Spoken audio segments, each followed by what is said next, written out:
What's up, guys? It's Emerson with YouGrow Remote, and today we're going to be showing you guys how to replace the fuel line. If you don't have any fuel line in your weed whipper, what you're going to do is you are going to, it's pretty much it. Sorry about that. So, yeah, as I was saying, replacing your fuel line, or if you don't have any, putting some new ones back in there. Yeah, that's pretty much. Yeah, so anyway, let's get right into it. Alright, guys, what you are going to need to take this apart so you can put the fuel line on. And also, today we're going to be replacing the bulb on it as well. So, yeah, to do this, so mine, as you guys can see, these nipples, these things are on the top. So I will not be needing to take off the carburetor today. But, yeah. I will not be needing to take it off, but if you do need to take it off, flathead screwdriver, or if not, if you do not have flathead screws, you'll need a Phillips screwdriver. Or some of them come with star screws, so it's not actually Phillips or flathead. And also, you're going to be needing your fuel line. And the fuel line I'm using is rubber PVC, rubber fuel line, and also your things may not be as good, but yeah, I use the rubber stuff. It lasts 2 years, and you won't need to replace it every year. It lasts 2 to 3 years, and this stuff won't break apart as you have ethanol fuel. I would recommend non-ethanol, or if you can't, 10% ethanol. And these 4 cycles actually need 2-cycle gas oil mixture. So yeah. Anyway, yeah, let's get right into it, guys. And not only that, you will also need a pair of scissors to cut your fuel line to its supposed length. Yeah, anyway, let's get right into it. We're also doing the primer bulb, so I will have to take off the carburetor. So, let's get right into that.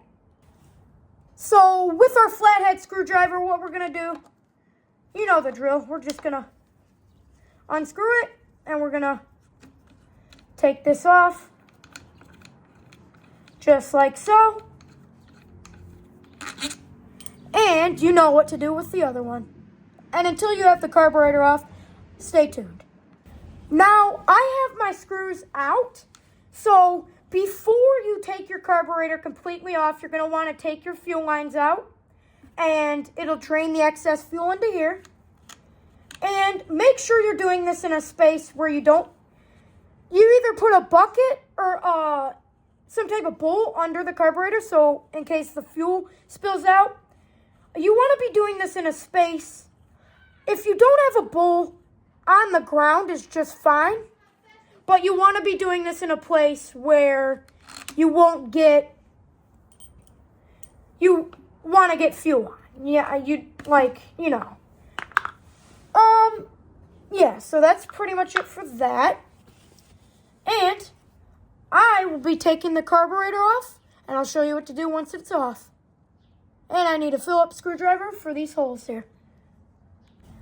Alright, guys, so before I get that Phillips screwdriver I was talking about, what we're going to be doing is I'm going to show you, how this, works.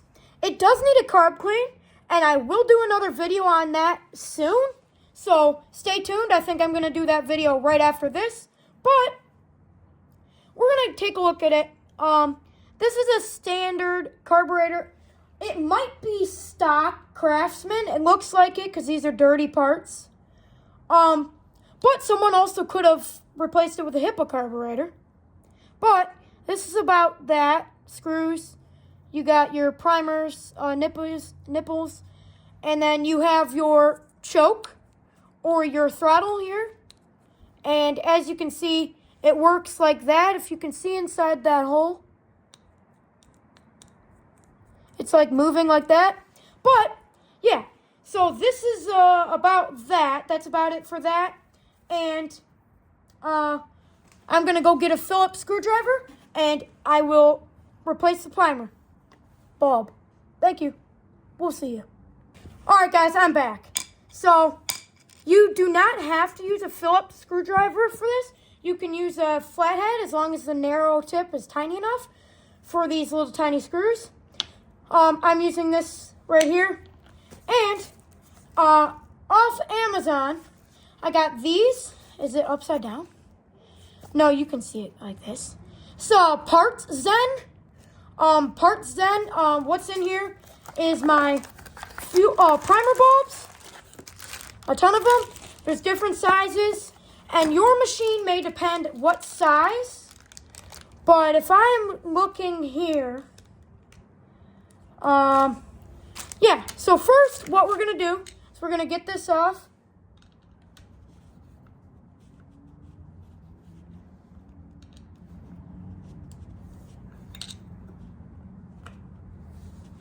We'll see you when that's off. So all you guys need to do is unscrew that if you're replacing your primer bulb. All right, guys. So I now have the primer off. So now all you got to do is just pry it off of here somehow, some way. I don't know how hard or easy it's going to be to get this off. And this is how tiny my screws are. Your screws may be tinier than mine. So I do recommend getting a bowl or some magnetic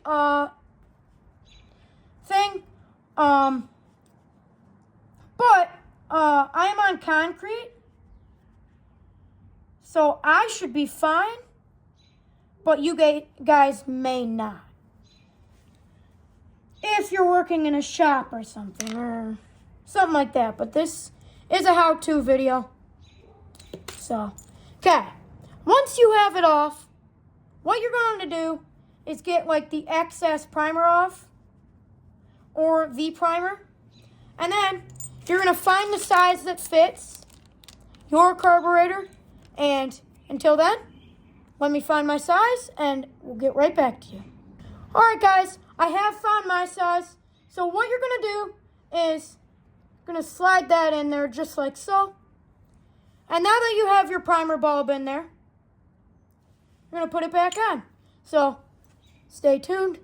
It is very hard to get back on here, guys, just so you know. So hopefully I can get it back on here and we'll get back to you. All right, guys. So once you guys have gotten it on, what you're going to do is you're going to test it.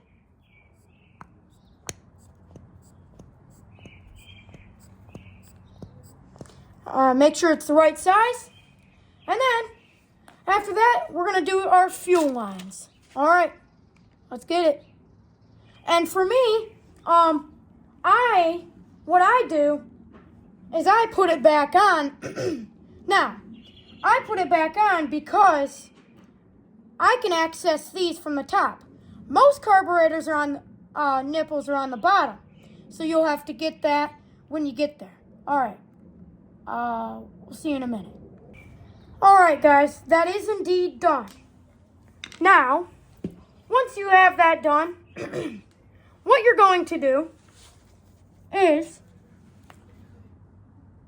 you're going to then fit this. So these fuel lines, let me kind of get you a better angle at this.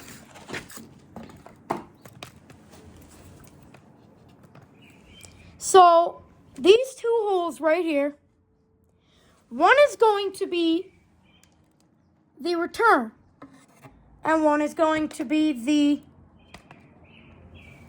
that comes up through. So, what you're going to do is you're going to see how much leeway you need. Comes up through there. Okay.